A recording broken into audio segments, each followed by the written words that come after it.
Hello à tous, bonjour, aujourd'hui je vais vous parler du back-end. Donc le back-end, j'ai trouvé beaucoup de vidéos dessus en anglais quand moi j'ai commencé à l'apprendre, j'étais en formation. Voilà, pour bien comprendre le back-end, quand on regarde beaucoup de vidéos en anglais, si on parle très très bien anglais c'est cool, si on a quelques difficultés ça devient compliqué. Donc euh, aujourd'hui je fais cette vidéo surtout pour expliquer voilà, un petit peu à tout le monde qu'est-ce que le back-end, qu'est-ce que ça regroupe, et vraiment les points importants d'un dossier back-end, et vraiment qu'est-ce que comporte tout un dossier back-end dans la base. Voilà. Donc, pour en parler, on va créer un petit dossier test afin de pouvoir faire ensemble, de créer un dossier ensemble back-end. Donc, tout d'abord, le back-end, c'est l'application, donc l'API qu'on va trouver derrière le front-end. Donc le front-end côté visuel, le back-end côté arrière du site. Qu'est-ce qu'on va voir? Donc, on va créer un nouveau dossier. Avant de créer ce nouveau dossier, moi je vais vous parler d'un petit tips que j'utilise sur CMD de Windows, que je trouve pas mal.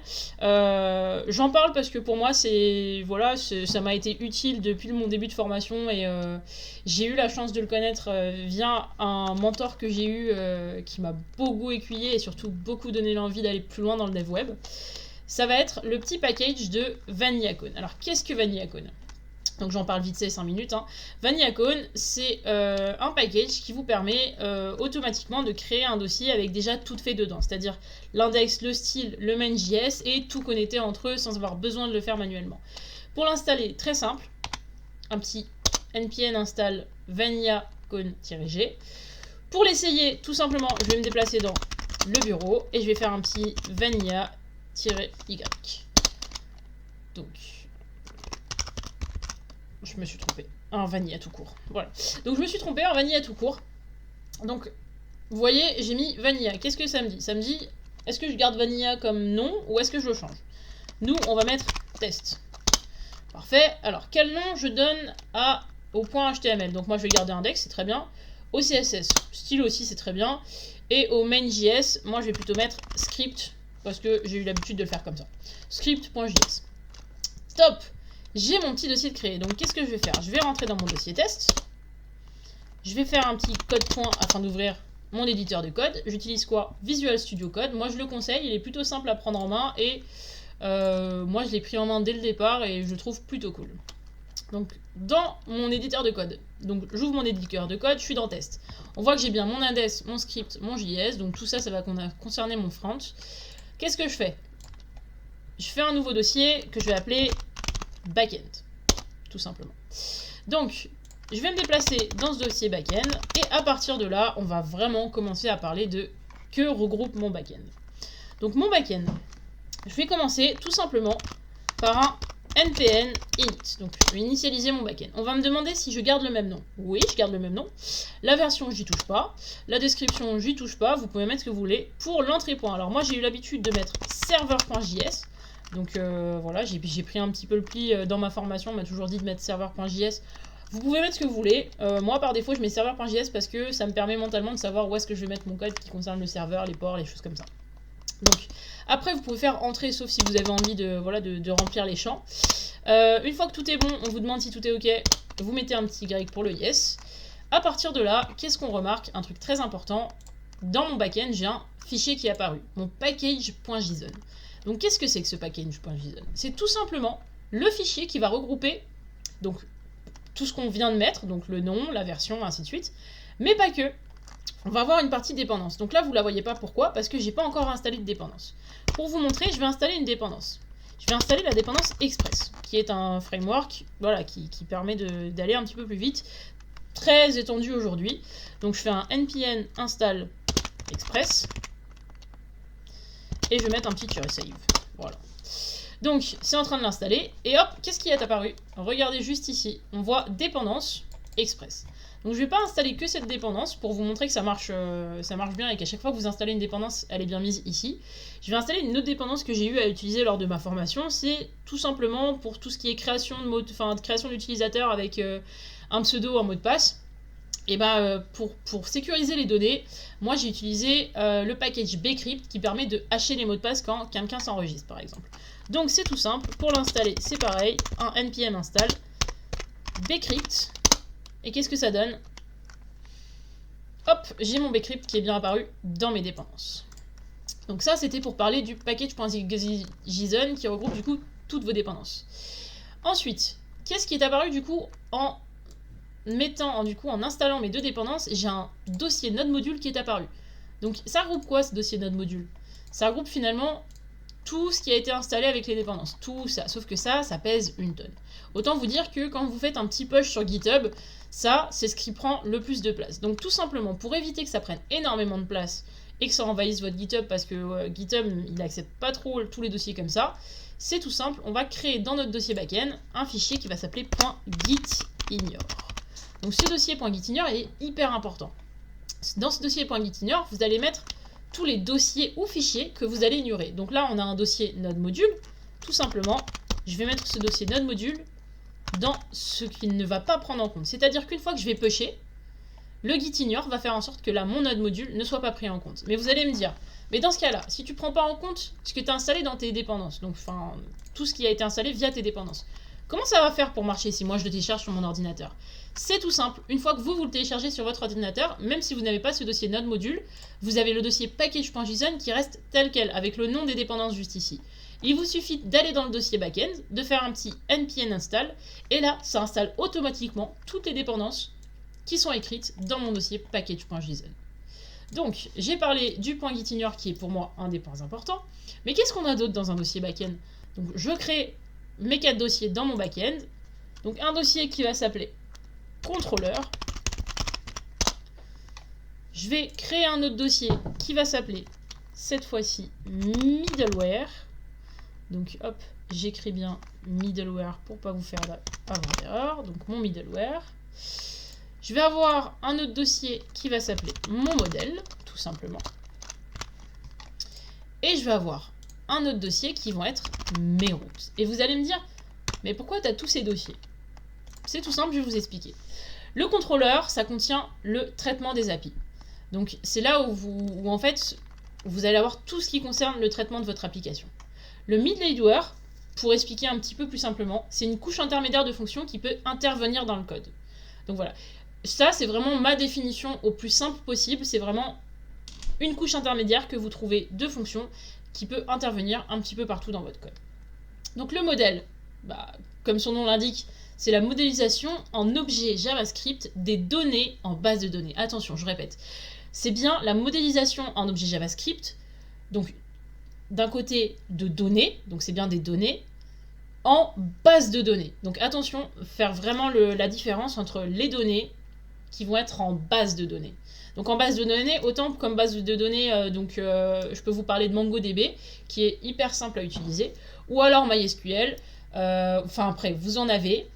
C'est à vous de choisir celle que vous allez utiliser pour ce que vous voulez faire. Donc, ensuite, qu'est-ce qu'on a d'autre dans un backend? Dans un backend, on a deux autres fichiers qui vont être importants. On va avoir ce qui va concerner notre app.js, tout simplement. Et également, on va recréer un dossier qui est un dossier que finalement, on a quasiment créé tout au début. Je ne sais pas si vous vous souvenez, on avait une question sur le entry point quand on a fait un npm init sur nos dossiers backend. Et je vous ai dit, vous l'appelez comme vous voulez. Moi, j'ai décidé de l'appeler serveur.js. Donc, je vais créer ce fichier, serveur.js, juste ici, qui va me servir et que je vais remplir petit à petit. Donc, dans tout ça, déjà, ça fait pas mal de choses à enregistrer. Je ne vais pas rentrer dans les détails. Je ferai une prochaine vidéo pour rentrer dans les détails de ce qu'on peut mettre dans ces fichiers-là. Je vais vous parler d'autre chose qui, pour moi, est important dans le back-end. C'est ce qu'on appelle les verbes HTTP. Donc là, vous allez me dire, mais attendez, de quoi tu parles? Qu'est-ce que les verbes HTTP? Donc tout simplement, les verbes HTTP, ça va être les verbes tels que get, post, put ou delete. Et là, tu vas me dire, oh là là, mais qu'est-ce que tu dis? Mais ça vient d'où? Ça sort d'où? Pourquoi c'est là? Alors, ces verbes HTTP, c'est tout simple. On va les utiliser pour faire des choses. Alors là, tu vas me dire, mais pour faire quoi? Donc là, je vais prendre un exemple tout bête. Hop, je vais aller, je vais créer, donc hors de mon dossier, un petit readme. Voilà. Dans ce readme, je vais vous expliquer un petit peu de quoi je parle. Donc par exemple, vous voilà, vous travaillez une application, on vous donne tout le front-end d'une application, et imaginons, vous devez vendre des imprimantes 3D. Voilà. Moi, j'ai travaillé beaucoup dans les imprimantes 3D, donc je prends cet exemple. Vous travaillez dans les imprimantes 3D, et on vous demande, ben voilà, on veut que le site affiche soit toutes les imprimantes 3D visuellement, soit une seule imprimante 3D, mais on veut aussi que, par exemple, un utilisateur qui va s'enregistrer sur votre site, il puisse ajouter une imprimante 3D à vendre, par exemple, ou la supprimer. Donc s'il l'ajoute, c'est bien, mais heureusement, généralement, c'est bien d'ajouter un petit bouton modifier, afin que l'utilisateur, imaginons, il se soit trompé de prix, ou le prix change en 3 mois, qu'il puisse revenir sur sa feuille d'imprimante 3D et dire, bah voilà, avant, elle coûtait 1300 €, aujourd'hui, elle va coûter 1000 €. Alors là, c'est peut-être un peu vague ce que je vous dis, mais on va rentrer dans le brut. Par exemple, pour récupérer, donc je dis bien récupérer, toutes les imprimantes 3D visibles, on va avoir le verbe get. Donc le verbe get, c'est quoi? Le verbe get, il permet tout simplement de... Donc le verbe get, il permet d'obtenir la liste, donc là dans notre cas, des imprimantes 3D, donc de toutes celles qui sont enregistrées. Par contre, on est bien d'accord que autant on peut avoir la liste de toutes les imprimantes qui ont été enregistrées par plein d'utilisateurs différents, autant par exemple si je clique sur une imprimante, je veux juste que ce soit celle-là qui s'affiche en gros plan, et pas toutes les autres pour avoir les détails, parce que généralement quand vous avez une liste, vous avez la liste des imprimantes 3D, les petites images et le nom, puis une fois que vous rentrez dans l'image, vous avez tout ce qui va concerner les détails. Donc à partir de ce moment-là, on va avoir le get/id. Donc ça c'est quoi? Ça permet d'obtenir donc l'imprimante avec l'id récupérée généralement dans l'URL. Tout simplement. Donc getID, ça fait vraiment... hop, un petit coup en arrière. getID, ça va vraiment récupérer donc l'imprimante que vous voulez, donc juste celle que vous avez choisie avec son ID. Qu'est-ce qu'on a d'autre comme verbe du coup? Je vous ai parlé de getID, mais de quoi je vous ai parlé d'autre? Je vous ai également parlé de la méthode post, méthode très importante. Post, donc, c'est un verbe qui permet de créer, du coup, là, une fiche d'imprimante 3D, par exemple. Donc, si elle vous permet de créer, donc ça met en place, du coup, ça crée vraiment le bloc. Si vous êtes utilisateur, vous êtes enregistré, vous allez créer la fiche de votre imprimante 3D. Alors après, c'est à vous de voir ce que vous avez mis dans le frame. Vous pouvez mettre un nom, une image, un prix, un nom, une description, une image, un prix. Ça, c'est vous qui choisissez. Donc là, je vous parle juste vraiment des verbes importants HTTP. Donc on a post qui permet de créer une fiche imprimante. Donc je prends l'exemple toujours des imprimantes 3D. Donc hop, je vais rajouter imprimante 3D. Qu'est-ce que je vais avoir d'autre? À part post, je vais avoir put. Put, très important. Put, c'est tout simple. Pour vous expliquer, c'est la mise à jour, tout simplement. Donc put, c'est mettre à jour le produit sélectionné. Donc là, en l'occurrence, l'imprimante 3D. Donc ça va sélectionner votre imprimante 3D et put, ça va être le verbe qui vous permet, ou qui permet à l'utilisateur de modifier, par exemple, le nom, le prix ou tout ce que vous aurez mis de modifiable. Et ensuite, on a delete. Et alors là, comme son nom l'indique, c'est tout simple, ça supprime donc la fiche créée, tout simplement. Ça la supprime. Donc delete, c'est le verbe, comme son nom l'indique, qui permet juste de supprimer tout ce qui a été créé, soit par l'utilisateur. Voilà. Généralement, on donne ce droit à l'utilisateur qui a créé l'imprimante 3D. Ça, c'est aussi important. Quand vous faites un projet, généralement, celui qui a le droit de supprimer, donc par exemple, la fiche de l'imprimante 3D, c'est celui qui l'a créé. Vaut mieux pas donner ce bouton à tout le monde, parce qu'imaginez que vous postiez une imprimante 3D, hop, quelqu'un d'autre arrive et la supprime. Pas top. Donc, toujours faire attention. Donc là, je vous ai vraiment parlé, pour moi, de ce qui me semblait important, donc des verbes HTTP, de ce que contient donc notre dossier backend, des dossiers importants à connaître, et un petit peu à quoi servent, du coup, donc ce qu'on retrouve dans notre dossier backend. Donc là, je vous ai pas parlé de app et serveur, mais parce que pour moi, c'est donc des explications qui vont aller un petit peu plus loin, où on va vraiment voir ce qu'on va avoir dans notre serveur, mais également ce qu'on va avoir dans notre app.js. Qu'est-ce que ça regroupe? Donc, à partir de là, je vais m'arrêter là pour cette petite vidéo explicative de qu'est-ce que le backend et qu'est-ce qu'il contient généralement, avec une petite explication. J'essaierai de faire une autre vidéo sur en détail sur qu'est-ce qu'on peut avoir à l'intérieur de ce dossier back-end. Et j'espère que ça vous sera utile pour peut-être un peu mieux comprendre le côté back-end. Merci beaucoup.